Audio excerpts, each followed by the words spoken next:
breakfast. Nagluto ako ng pansit canton na sweet and spicy tsaka chili mansi na may hotdog, itlog. Ayan. Kain mga kiddos habang ganito yung panahon natin. Bumabagyo na naman. Bagyong Ulysses. Oh, lakas na naman ng ulan. Tararan. Kasagsagan ng bagyo. Kasagsagan ng bagyo. Nandito ako sa ilalim ng lababo kasi nagluluto ako. Gawa ng sobrang lakas ng hangin tsaka ulan. Hindi tayo makakapagluto dito sa ibabaw. So, ang ginawa ko, dinala ko dito sa ilalim. Yan, nauulan na ako. Wala tayong choice. Kailangan natin magluto. OMG, lakas ng ulan. Grabe. Nandito kami sa ilalim, nag-prito. Buti may dumaan pang isda kanina, tilapia, kaya may ulam tayo ngayon. Ayan. Tapos dito kami nagsaing sa ilalim. Sobrang lakas ng hangin, kaya inuulan na yung ibabaw. Lakas pati pala ng bagyo. Kala ko mahina lang. Yan tayo. Ulam. Ngayong tanghali. Tig-iisa kaming 4. Kay Jillian daw yung maliit. Sabi niya kanina. Ito sa amin. Nilagay ko to kasi sobrang hangin pa rin. Namamatay yung apoy. So hindi tayo makapag-prito ng maayos. Sayang oh. Lakas ng hangin. Grabe itech. Ang bagyo ngayon ay grabe. Ang nangyari na dito, basang-basa na lahat. Ay, nako. Pumasok na dito sa amin yung tubig. Mas malakas ngayon ng ulan. Tapos, ang ano kasi ang hangin pag ganito. Kaya pasok lahat dito sa amin. Ay, Diyos ko po. Ano bang gagawin natin ngayon? Grabe na. Nangyayari. Sunod-sunod na bagyo. Yan na naman tayo. Basang-basa na oh. Pwede.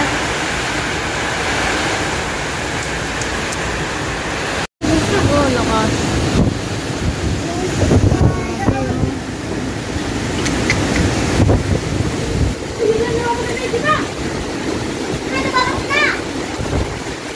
Huwag mo ng trapo. Yan lang sa baba.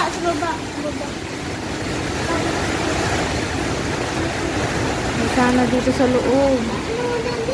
Pumasok na yung tubig. Galing kasi doon yung hangin tsaka ulan pag ganito eh. Lagay mo lang yung basahan. Ilagay nyo lang. Kuha ka pa isa pang basahan. Ay, ang lakas. Yung ulan talaga yung malakas ngayon. Hindi tayo doon makapunta sa sala kasi mababasa tayo at papasok maigi yung ano, hindi katulad nung nakaraan. Ngayon talagang pasok na pasok ang ulan. Ay, nako. Grabe na itech. Walang tigil na bagyo sa Bicol. Walang tigil. Puro bagyo. Oh, lakas.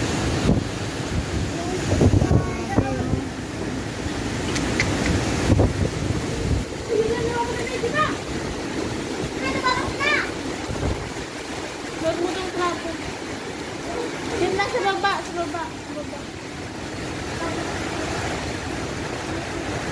Sana dito sa loob.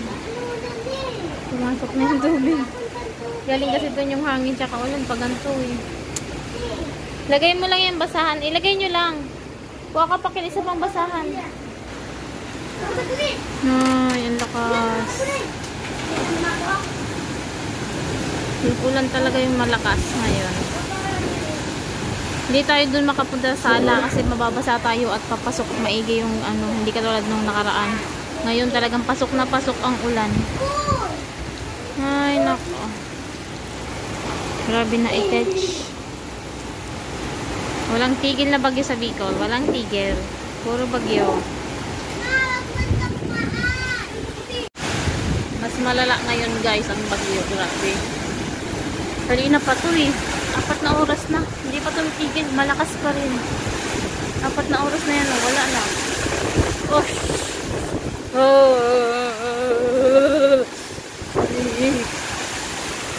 Ibakwet ang mga batuta. Ayan na yung tubig. Pumasok na.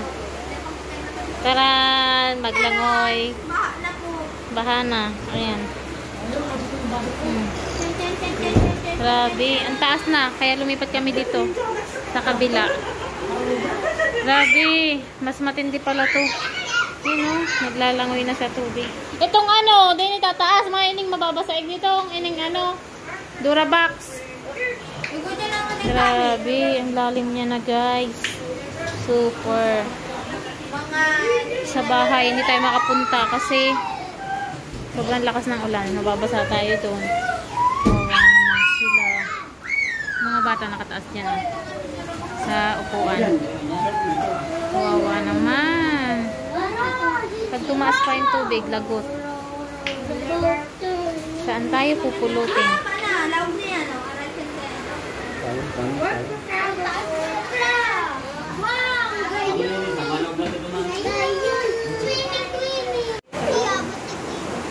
Pumasok na rin dito sa sala. Patay tayo dyan. Ang lakas ng tubig, oh. Yan na, water. Ay, nako!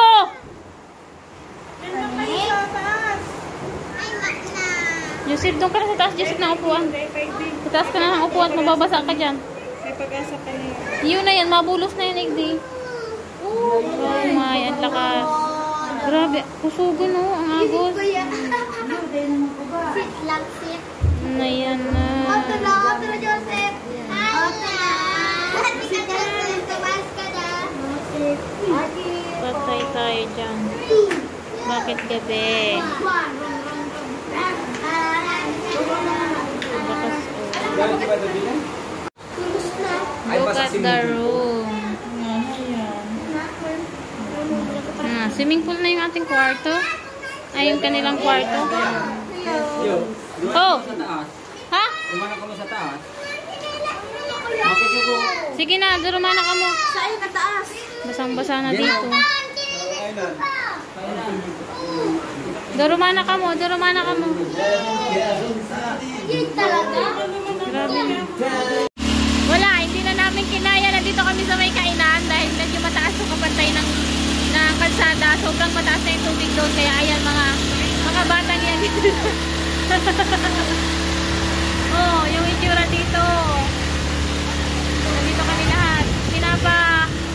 Hindi ko alam kung maririnig nyo ako. Naka-under yung generator para may ilaw kami dito. Sobrang taas na ng tubig.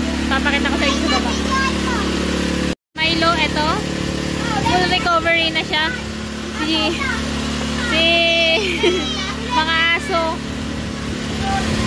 Duman mo na sa laog. Iyo. Okay na. Oo.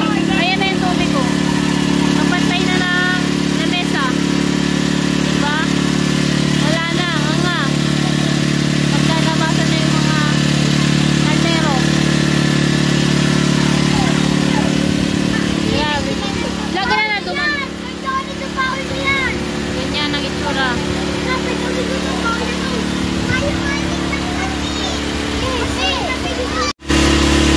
Nandito na yung mga batuta sa ilalim. Hindi na tayo makalayo dun sa mga matataas na bahay at abot na yung tubig sa labas, sobrang lakas pa ng hangin. So dito na lang kami sa kainan. Dito sa may kusina. Abot na yung tubig, kita na dito sa ilalim. Taas na lalo dun. Abot na sa lamesa.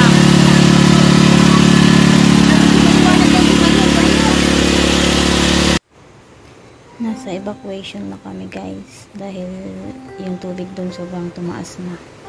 Buti nakatulog na tong mga bata na to kasi kanina talagang as in mga hindi natutulog at nag-iiyakan sila gawa nung na-experience nila na tubig kanina. Sobrang taas talaga. Ako hindi ako makatulog kaya buti sila nakatulog na. Sobrang dilim ngayon. May solar lang dito sa evacuation. Sa pinsan, malapit lang din to na bahay. Pero mataas na bahay sila. Kaya hindi inabot ng tubig. Pero doon sa amin guys, yung bintana namin kalahati nun inabot. So walang natira sa amin. Hindi ko alam kung anong haharapin namin bukas doon pag uwi ko. Pag uwi namin. Hanggang ngayon umuulan pa rin, sobrang tagal na umuulan, halos 10 hours na, kaya tumaas ng tubig. Nung papunta nga kami dito sa kalsada, abot na sa binti yung tubig. So, dun sa bahay, mas malala kasi kalahati ng bahay inabot ng tubig. Hindi namin talaga in-expect na ganito yung bagyo ngayon, mas malala pala kay Rolly. Kaya, hindi ko alam, nakakaiyak yung nangyari ngayon. Pero thanks God, salamat sa Diyos, okay kaming lahat, wala naman sa aming napasama. Yung mga alaga lang natin doon, yung alaga nila na baboy, yung mga manok, yung mga aso na isalba naman namin. Pero yung mga gamit talaga, lahat nandoon, yung mga importante ng mga kung ano-ano, papel, lahat nabasa, yung mga birth certificate ng mga bata, yung basta lahat biglaan, as in sobrang biglaan. Hindi ko alam kung paano kami magsisimula.